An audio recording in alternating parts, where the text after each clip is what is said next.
सभी प्रभु भक्तों को गोपाष्टमी की हार्दिक शुभकामनाएं। मित्रों, गोपाष्टमी का पावन पर्व कार्तिक मास की कृष्ण शुक्ल पक्ष की अष्टमी तिथि को मनाया जाता है। आज के दिन सर्वप्रथम भगवान श्री कृष्ण ने गौचारण आरंभ किया था। गौचारण आरंभ करने से पहले भगवान श्री कृष्ण ने गाय को नहला धुलाकर गाय का और बछड़े का पूजन किया था। तभी से आज के दिन को गोपा अष्टमी के नाम से जाना जाता है। आज के दिन जो भी मनुष्य भक्तिपूर्वक गौ माता का पूजन उसके बछड़े सहित करता है और उनकी परिक्रमा करता है, तो मित्रों उसकी सभी प्रकार की इच्छाएं पूरी होती हैं, क्योंकि गाय के शरीर में 33 कोटि देवी देवताओं का वास होता है। इस कारण जो मनुष्य गाय का श्रद्धा प्रेम पूर्वक पूजन करता है, उसकी सभी इच्छाएं गौ माता पूरा करते हैं। मित्रों, इस बार गोपाष्टमी का जो पावन पर्व है वह 9 नवंबर दिन शनिवार को मनाया जा रहा है। आज के दिन गौ माता का पूजन करके शाम के समय गौशाला में दिया अवश्य जलाएं। ऐसा करने से गौ माता का आशीर्वाद प्राप्त होता है और गौ माता की कृपा से हर सुख शांति समृद्धि के साथ साथ सारी इच्छित मनोकामनाएं पूरी होती हैं। गोपाष्टमी के दिन मनुष्य को चाहिए कि वह प्रातःकाल ब्रह्म मुहूर्त में उठकर स्नान आदि नित्य कर्म से निवृत्त हो।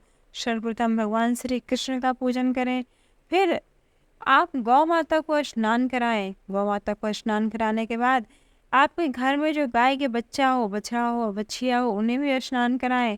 उसके पश्चात उन्हें साफ एवं सुंदर वस्त्र से पोंछें। गौ माता के सींग में चुनरी बांधें और गौ माता के सींगों को गेरू से रंगे। इसके बाद गौ माता को एक इंसान के भोजन कितना, यदि आप अधिक भोजन नहीं करा सकते तो जितना एक इंसान खाता है कम से कम एक खुराक भोजन गौ माता को अवश्य कराएं। गौ माता को इतना भोजन कराने के बाद गौ माता की परिक्रमा अवश्य करें और गौ माता की परिक्रमा करें। गौ माता के पैरों को दबाएं, गौ माता से आशीर्वाद प्राप्त करें। जो मनुष्य आज के दिन गौ माता के पैरों को दबाता है, गौ माता को भोजन कराता है, उसकी सभी इच्छाएं भगवान श्री कृष्ण स्वयं पूरा करते हैं। आज के दिन शाम के समय यानी गोधूली वेला पर जिस समय भगवान श्री कृष्ण गौवें चराकर वापस आते हैं, उसी समय पर गौ माता को शाम के समय फिर से अपने सामर्थ्य के अनुसार गौ माता को हरा चारा खिलाएं। हरा चारा खिलाने के बाद गौ माता को थोड़ा सा मीठा गुड़, केला या जो भी आपके पास सामर्थ्य हो, अपने सामर्थ्य के अनुसार गौ माता को मीठा खिलाएं, फल खिलाएं। उसके बाद गौ माता के गौशाला में दीप जलाएं।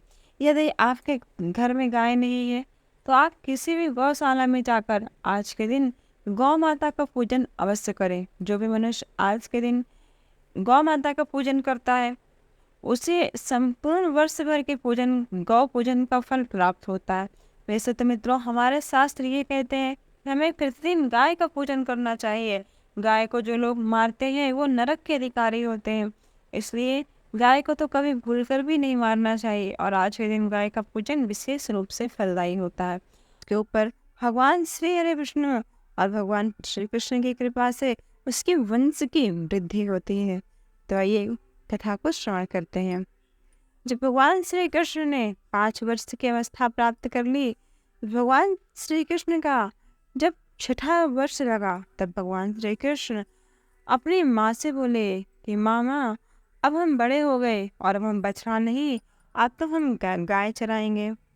यह सुनकर माँ यशोदा ने कहा, अरे बाबा तुम तो भी बहुत छोटे हो, अभी तुम बछड़े ही चराओ, अभी तुम गाय चराने लायक नहीं हो। पर भगवान ने कहा, नहीं माँ, अब हम बछड़े चराने नहीं जाएंगे, अब हम तो सिर्फ गैया ही चराएंगे। मैया ने कहा, ठीक है, अपने बाबा से पूछ लेना। मैया कितना कहते ही भगवान श्री कृष्ण झट से नंद बाबा के पास पहुंच गए।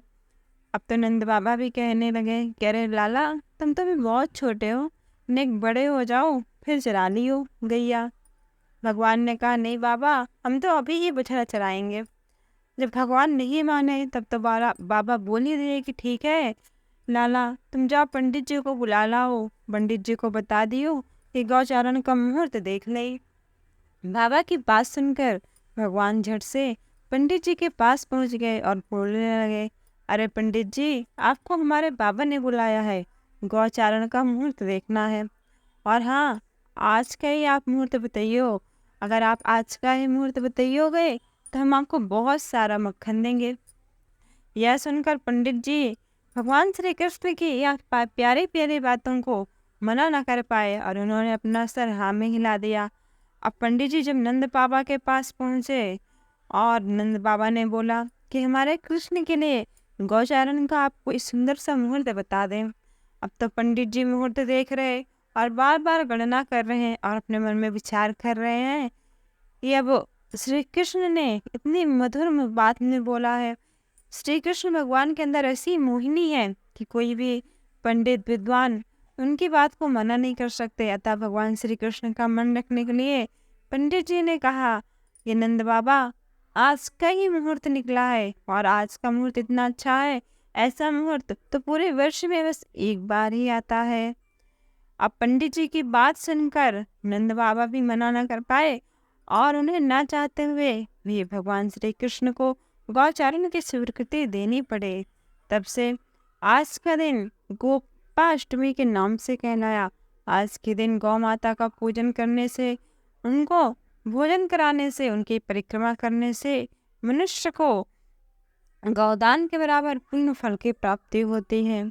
जब भगवान श्री कृष्ण को गौचारण की स्वीकृति मिल गई, अब तो मैया यशोदा ने अपने लल्ला का श्रृंगार किया और पूरा श्रृंगार करने के बाद जैसे ही यशोदा माँ भगवान श्री कृष्ण के पैरों में जूतियाँ पहनाने लगे तो भगवान श्री कृष्ण ने अपनी मैया से कहा, हे मैया, मेरी गैया जूतियाँ नहीं पहनती, वो तो नंगे पाँव ही वनों में चलती हैं, तो तू ही बता मैं जूतियाँ कैसे पहनूं। यह सुनकर माँ ने कहा, हे लाला, तुम तो बहुत छोटे हो, गैया बड़ी है, तुम जूतियाँ पहन लो। पर भगवान श्री कृष्ण नहीं माने और वो नंगे पाँव ही गैया को चराने जाने लगे। भगवान श्री कृष्ण ने कभी भी वृंदावन में अपने पैरों में जूतियाँ नहीं पहनी। वो गाय के पीछे पीछे नंगे पाँव बांसुरी बजाते बजाते टहल रहे थे। इसी कारण वृंदावन के हर कण कण में भगवान की रज समाई है और वृंदावन की रज को इतना पवित्र माना गया है। आज भी भगवान श्री कृष्ण की जो पद की रज है, जो कण है, वो वृंदावन की रज में समाई हुई है। और आज के दिन से ही गौचारण का इतना महत्व हो गया। जो भी मनुष्य वृंदावन जाए उसे ब्रज भूमि की रज को मस्तक से अवश्य लगाना चाहिए, क्योंकि वहाँ पर भगवान श्री कृष्ण की महिमा समाई हुई है। तो मित्रों, यदि यह कथा आपको अच्छी लगी हो तो वीडियो को लाइक शेयर अवश्य करें और ऐसी कथाओं के लिए हमारे चैनल को सब्सक्राइब